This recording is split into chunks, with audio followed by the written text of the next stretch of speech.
baginda Nabi sallallahu alaihi wasallam mengatakan, irhamu man fil ard yarhamkum aw yarhamukum man fis sama. Sayangilah, kasihilah segala makhluk Allah yang ada di muka bumi, maka niscaya Allah Ta'ala atau segala makhluk Allah yang ada di langit akan mengasihi dan menyayangi kalian.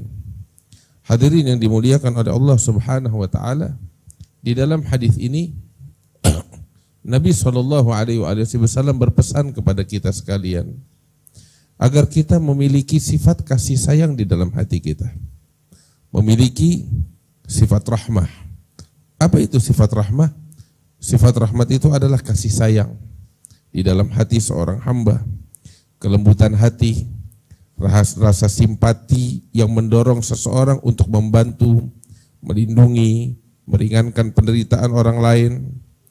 Ar-rahmah atau kasih sayang itu melibatkan perasaan belas kasihan terhadap makhluk lain, baik manusia maupun makhluk lainnya, serta menampakkan sikap lembut, penuh toleransi, tidak keras di dalam berinteraksi, penuh dengan kepedulian, perhatian, pengorbanan, dan sikap berbagi. Inilah rahmah atau kasih sayang, sebagaimana Nabi SAW menghimbau. Dan sifat semacam ini adalah sifat yang mulia, sifat yang agung, akhlak yang istimewa, yang hanya ada di hati orang-orang yang dipilih dan dimuliakan oleh Allah Subhanahu wa Ta'ala. Sebab sifat rahmat dan kasih sayang Allah Subhanahu wa Ta'ala memiliki sifat itu pada dirinya, sehingga Allah Subhanahu wa Ta'ala berfirman di dalam Al-Quran, wa idza ja'aka alladhina yu'minuna bi ayatina faqul salamun alaikum kataba rabbukum ala nafsihi rahmah annahu man 'amila minkum su'an bijahalatin thumma taba min ba'dihi wa aslaha fa innahu ghafurur rahim. Allah Subhanahu wa Ta'ala berfirman di dalam Al-Quran menyebutkan tentang dirinya, sesungguhnya barang siapa dan apabila datang kepadamu wahai Muhammad orang-orang yang beriman kepada ayat-ayat kami, maka katakan kepada mereka, keselamatan, kedamaian dari Tuhan kalian atas kalian, dan sesungguhnya Tuhan kalian Allah Subhanahu wa Ta'ala menetapkan atas dirinya rahmat dan kasih sayang. Sesungguhnya siapa-siapa dari kalian yang melakukan perbuatan yang tidak baik atau perbuatan yang buruk karena kebodohannya, kemudian dia bertobat kepada Allah setelahnya dan memperbaiki dirinya, maka dia akan mendapati Allah Maha Pengampun dan Maha Penyayang. Inilah yang dinyatakan oleh Allah Ta'ala tentang dirinya. Di dalam ayat yang lain Allah Subhanahu wa Ta'ala mengatakan, wa rabbukal ghaniyyu dzur rahmah. Allah Subhanahu wa Ta'ala Tuhan yang Maha Kaya yang memiliki rahmah dan kasih sayang. Dan di dalam ayat yang lain Allah juga mengatakan, wa rabbukal ghafuru dzur rahmah. Dan dia adalah Allah Ta'ala Tuhan kalian yang Maha Pengampun yang memiliki rahmat dan kasih sayang. Allah memiliki sifat rahmah. Bahkan Allah Subhanahu wa Ta'ala menjadikan kekasihnya Nabi Muhammad SAW sebagai sosok yang pengasih, yang penyayang, sehingga di dalam Al-Quran Allah Subhanahu wa Ta'ala menyebutkan baginda Nabi besar Muhammad SAW di dalam ayat yang selalu kita baca, laqad ja'akum rasulun min anfusikum azizun 'alaihi ma 'anittum harisun 'alaikum bil mu'minina raufur rahim. Baginda Rasul SAW disebutkan oleh Allah, telah datang kepada kalian seorang utusan dari diri kalian, azizun 'alaihi ma 'anittum, berat baginya penderitaan kalian, harisun 'alaikum, peduli kepada kalian dan kepada orang-orang beriman. Beliau rauf, beliau rahim, beliau pengasih, beliau penyayang sallallahu alaihi wa alihi wasallam. Inilah yang disebutkan oleh Allah tentang baginda Nabi besar Muhammad sallallahu alaihi wasallam. Bahkan di dalam ayat yang lain Allah mengatakan, fabima rahmatin minallahi lintalahum walau kunta faddan ghalidhal qalbi lan faddu min hawlik. Allah Subhanahu wa Ta'ala mengatakan, karena rahmat dari Allah Subhanahu wa Ta'ala engkau berbuat lembut kepada mereka. Apabila kamu bengis, kamu kejam atau kamu kasar hati yang kasar, mereka akan berpaling darimu, kata Allah Subhanahu wa taala. Di dalam ayat ini Allah menegaskan bagaimana kasih sayang yang ada di dalam hati baginda Nabi besar Muhammad sallallahu alaihi wasallam. Bahkan Allah Subhanahu wa taala ketika mengutus Nabi besar Muhammad sallallahu alaihi wasallam kepada alam semesta sekalian, tiada lain Allah Subhanahu wa taala ingin menunjukkan kepada alam semesta betapa besar kasih sayang Allah kepada alam semesta. Dan Allah Ta'ala mengutus Nabi Muhammad SAW tiada lain untuk menunjukkan misi agung Nabi besar Muhammad untuk menebar rahmat dan kasih sayang kepada alam semesta. Sehingga Allah Ta'ala mengatakan, wa ma arsalnaka illa rahmatan lil alamin. Kami tidak mengutusmu wahai Nabi Muhammad melainkan kasih sayang untuk alam semesta sallallahu alaihi wasallam. Karena itu hadirin yang dimuliakan Allah Subhanahu wa taala, sifat kasih sayang yang barusan kami jelaskan ini adalah sifat yang mulia yang sepatutnya setiap individu di antara kita memiliki sifat itu di dalam hatinya, sehingga tergantung kadar kasih sayang di dalam hati seorang di antara kita, tergantung kadar itu pula kasih sayang Allah kepada hamba tersebut yang diberikan oleh Allah Subhanahu wa taala. Semakin besar kita memiliki kasih sayang di dalam hati kepada umat manusia, kepada sekalian makhluk Allah Subhanahu wa taala, maka semakin besar pula Allah Ta'ala mengkhususkan kita dengan rahmat dan kasih sayangnya. Tetapi orang-orang yang tidak memiliki kasih sayang di dalam hatinya, mereka pula tidak diberikan kasih sayang, tidak dikasihi oleh Allah, tidak dirahmati oleh Allah. Al-Imam Al-Bukhari di dalam Al-Adab Al-Mufrad, beliau meriwayatkan suatu riwayat, man la yarham la yurham. Barang siapa yang tidak mengasihi, dia tidak akan dikasihi oleh Allah Subhanahu wa taala. Ketika baginda Nabi Muhammad sallallahu alaihi wasallam melihat beberapa orang yang tidak memiliki kasih sayang kepada manusia, tidak memiliki kepedulian kepada manusia, tidak memiliki cinta, beliau katakan, wa madza a'mal? Apa yang bisa aku lakukan terhadap orang yang dicabut dari dalam hatinya kasih sayang oleh Allah Subhanahu wa taala? Ini adalah orang yang rugi. Ini adalah orang yang tercela. Karena itu, bangkitkan kasih sayang di dalam hati kita.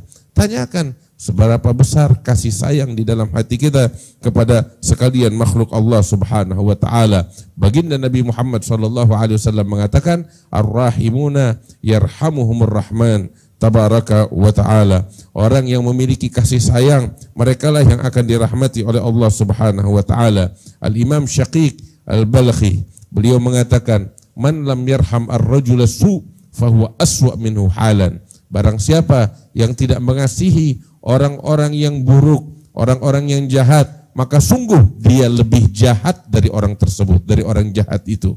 Barang siapa yang tidak mengasihi, yang tidak menyayangi orang yang jahat, maka dia lebih jahat dari orang jahat tersebut. Na'udzubillah. Karena bagaimana tidak? Di hatinya enggak ada kasih sayang. Di hatinya yang ada kegelapan. Na'udzubillah min dzalik. Bahkan di dalam haditsun sahih yang diriwayatkan oleh Al-Imam Bukhari dari sahabat Anas ibn Malik, Rasulullah sallallahu alaihi wasallam bersabda, unsur akhaka zaliman atau madluman. Faqalu ya Rasulullah, hadza madlum wa kaifa nansurhu zaliman. Ya Rasulullah, Nabi Muhammad mengatakan kepada para sahabatnya, bela, bantu saudaramu yang zalim dan yang dizalimi. Para sahabat bilang, ya Rasulullah, kalau saudara kami yang dizalimi, kami membantunya, menolongnya, masuk akal. Tetapi bagaimana kami membantu, menolong saudara kami yang zalim? Maka Nabi sallallahu alaihi wasallam mengatakan di dalam hadis tersebut, antahjuzahu anil zulum. Engkau melarangnya, menyelamatkan dia, menyelamatkan dia dari kezaliman, membimbing dia agar tidak terus terjerumus di dalam kezaliman. Itulah Nabi SAW mengatakan, fadzalika nasruhu. Itulah cara kamu menolongnya, memberikan pertolongan kepadanya dari kezalimannya. Itulah yang diajarkan oleh Nabi besar Muhammad sallallahu alaihi wasallam. Apabila kamu melihat pelaku kemaksiatan, wajib bagimu untuk mencurahkan kasih sayangmu kepadanya, kasih sayangmu, rasa simpatimu, rasa pedulimu kepadanya, dan kamu dilarang untuk menyombongkan diri di atas pelaku kemaksiatan. Kamu tidak diizinkan untuk mencemoohnya, untuk menghinanya. Kamu diizinkan untuk merendahkan kemaksiatan, bukan pelakunya. Kamu diizinkan untuk menghinakan kemaksiatan, bukan pelaku kemaksiatan. Kamu boleh mengatakan dia pelaku kemaksiatan, tapi kamu dilarang untuk mengatakan dia orang yang jauh dari Allah. Siapa yang tahu kalau dia jauh atau dekat dari Allah Subhanahu wa taala? Kamu tidak memiliki pengetahuan itu sehingga kamu lancang terhadap Allah Subhanahu wa taala. Yang kamu lihat dia melakukan kemaksiatan, maka kamu berhak mengatakan bahwa dia melakukan kemaksiatan, sehingga kamu dituntut untuk membimbingnya, untuk memberikan nasihat kepadanya, bukan untuk menyombongkan diri di atasnya, bukan untuk menyatakan dia jauh dari Allah Subhanahu wa taala. Siapa yang tahu hubungan seorang hamba dengan Tuhannya, hadirin yang dimuliakan oleh Allah Subhanahu wa taala. Karena itu, bersihkan hati kita, penuhi hati kita dengan sifat kasih sayang kepada sekalian makhluk yang ada di alam semesta ini. Irhamu man fil ardi yarhamkum aw yarhamukum man fis sama. Kasihilah, sayangilah segala makhluk Allah yang ada di muka bumi, baik itu manusia maupun jin, baik itu binatang maupun benda mati, baik itu muslim maupun kafir. Syekhana, guru kami, Al-Allamah Al-Muhaddits As-Sayyid Muhammad bin Abduh bin Sulaiman Al-Ahdal, ketika beliau memperdengarkan kepada kami hadithul musalsal bil awaliyah war rahmah, beliau mengatakan setelah itu, usika bitaqwallah war rahmah bikulli syai'. Beliau katakan, aku wasiatkan kamu untuk bertakwa kepada Allah dan agar engkau mencurahkan kasih sayangmu kepada segala sesuatu. Kepada segala sesuatu. Beliau katakan, hatta lil jamadat, sekalipun itu kepada benda mati. Kepada benda mati. Saya tanya, bagaimana mencurahkan kasih sayang kepada benda mati? Jangan kamu usil merusaknya. Ada kan orang kadang suka usil, ngerusak benda mati. Kamu harus punya kasih sayang terhadap kepada benda mati dengan cara jangan kamu usil, jangan kamu merusaknya, yaitu dengan cara kamu menjaganya, dengan memeliharanya dengan baik. Itu adalah kasih sayang kepada benda mati. Sampai beliau mengatakan, hatta lil hayawan al fawasik, bahkan kepada binatang-binatang yang sunnah untuk dibunuh, kamu pun harus memiliki kasih sayang kepadanya. Sekalipun dia sunnah untuk dibunuh, maka bunuhlah dia dengan cepat sehingga dia tidak merasakan rasa sakit ketika kamu bunuh atas nama sunnah Nabi Muhammad sallallahu alaihi wasallam.